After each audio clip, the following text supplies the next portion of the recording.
অনাকাঙ্ক্ষিত পরিবেশ এবং বিশৃঙ্খল পরিস্থিতি এখানে তৈরি হলো। যদিও আপনি তার বক্তব্যের সেই অংশটুকুকে এক্সপান্স করেছেন, এই জন্য আপনাকে ধন্যবাদ জানাই, কিন্তু এই বিষয়ে আমাদের বক্তব্য আছে। আপনার কাছে অনুরোধ যে আমাকে 2 মিনিট সুযোগ দেওয়ার জন্য।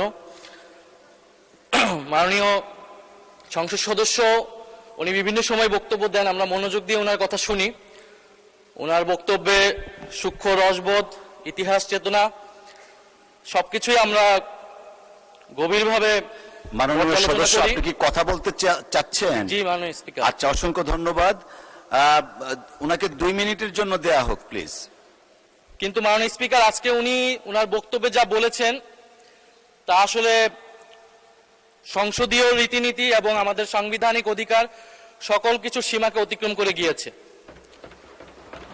উনি ওনার বক্তব্যে প্রথমত সংসদের বিরোধী দলীয় উপনেতা ওনার স্ত্রীকে নিয়ে উনি কটাক্ষ করেছেন। মাননীয় স্পিকার, ওনার সাথে ওনার ব্যক্তিগত সম্পর্ক থাকতে পারে, ব্যক্তিগত ইতিহাস থাকতে পারে, কিন্তু সেটাকে সংসদে এনে যেভাবে কটাক্ষ করা হলো মাননীয় স্পিকার, এটা অমার্জনীয় অপরাধ বলে আমরা মনে করছি। দ্বিতীয়ত, উনি বিরোধী দলের মহিলা এমপিদের, আমাদের নারী সংসদ সদস্যদের তাদের পোশাক নিয়ে যে ধরনের কথা বললেন, তাদের ধর্মীয় স্বাধীনতাকে হরণ করার সম্পর্কিত যে ধরনের বক্তব্য দিলেন, এটাও মাননীয় স্পিকার আমরা মনে করি একটি অমার্জনীয় অপরাধ। প্রত্যেকটা ব্যক্তির গণতান্ত্রিক রাষ্ট্রে তার ধর্মীয় স্বাধীনতা রয়েছে, পোশাকের স্বাধীনতা রয়েছে। উনি একজন সংসদ সদস্য হিসেবে সেই স্বাধীনতাকে লঙ্ঘন করে এই ধরনের হীন বক্তব্য দিয়েছেন, ওনার হীন মানসিকতার পরিচয় পেয়েছে। এবং আমরা মনে করি উনি ওনার বক্তব্যে একটি বর্ণবাদী আচরণ মাননীয় স্পিকার বহিঃপ্রকাশ পেয়েছে ওনার বক্তব্যের মাধ্যমে। ফলে আমরা আশা করব ভবিষ্যতে এই ধরনের বক্তব্য আমরা কোন সংসদ সদস্যের কাছ থেকে যাতে এই ধরনের বক্তব্য মহান এই জাতীয় সংসদে আর উচ্চারিত না হয়। মাননীয় স্পিকার, আপনাকে ধন্যবাদ।